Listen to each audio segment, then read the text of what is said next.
Hi, I'm Anthony Hoff from Techcrunch, and I am here with Dan Levy, the Director of Small Business at Facebook, at Facebook's FIT event in New York. Dan, can you just tell us a little bit about the event?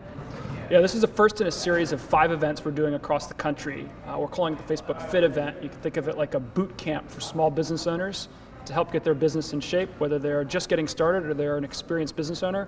We've got some great partners here as well, and giving them tips from us as well as from other small business owners. So can you maybe tell us a little bit about the kinds of small businesses that are coming to this event? Well, we just got started and we've seen all kinds of businesses. We've seen in-store businesses, service businesses, online businesses, and even some app developers. And we hope and think that Facebook can work for lots of them.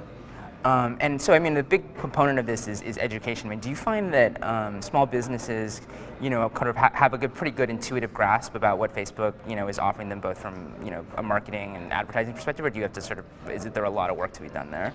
Yeah, we do. We do think they understand Facebook. There's more than 30 million small businesses on Facebook now, and we're realizing that most of them started on Facebook as a person. They learned how to use Facebook, they learned how to post photos, they saw the type of content that was engaging to them, and now they're doing the same thing with their page. And so just getting them to understand that if you know how to use Facebook as a person, you can use it as a business has been a really important insight for us. Mm-hmm. So it's 30 million, that's up from 25 million last fall. What's the sort of next big goal? How big do you think you can get? Well, we have a big vision at the company to try to connect all the people in the world. We think small business owners are a really important part of that.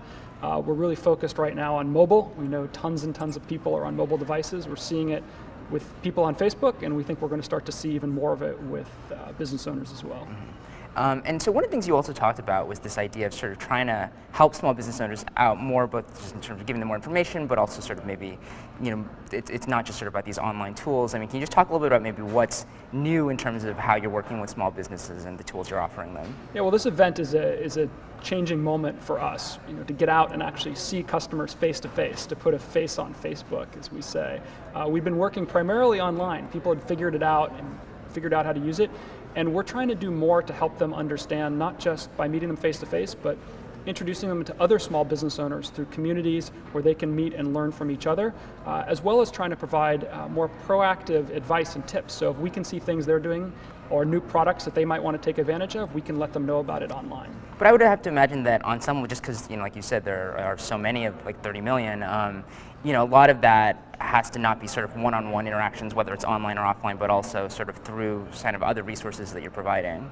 Yeah, definitely, and I think we're using events like this to really meet customers face to face.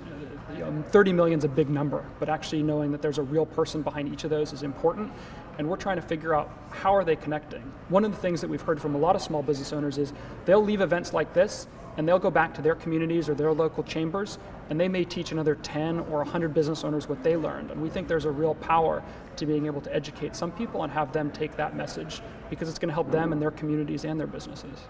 So the last thing I wanted to ask you about was a sort of a story you told on stage about how, to illustrate the fact that Facebook ads can be effective, you actually found the house that, is it the house that you're currently living in? Or? It's actually the first house I bought. The first house you bought, my wife yeah. and I had moved back to the Bay Area, and after a year of renting, we're looking for a house. So I was actually bored in a meeting, and like a lot of people, I was surfing Facebook, and I saw an ad, clicked on it, ended up buying the house later that month. We lived there for 3 years until we had 2 more kids and outgrew it. Did you find the current house on Facebook too, or that was somewhere else? I didn't, but I ran lots of ads to sell my existing house on Facebook. So I have to ask, at Facebook, is it, if we're all sort of goofing off in meetings by going on Facebook, is that sort of less frowned upon at Facebook? Yeah, well, hopefully it's not goofing off. Hopefully it's people discovering the things that matter to them. We try to actually stay really focused on trying to do what's right for customers and trying to grow the business. And if that means researching on Facebook, then that's great. Even if it's during a boring meeting? I guess so. Okay. Well, thanks for answering some of our questions. Thank you so much.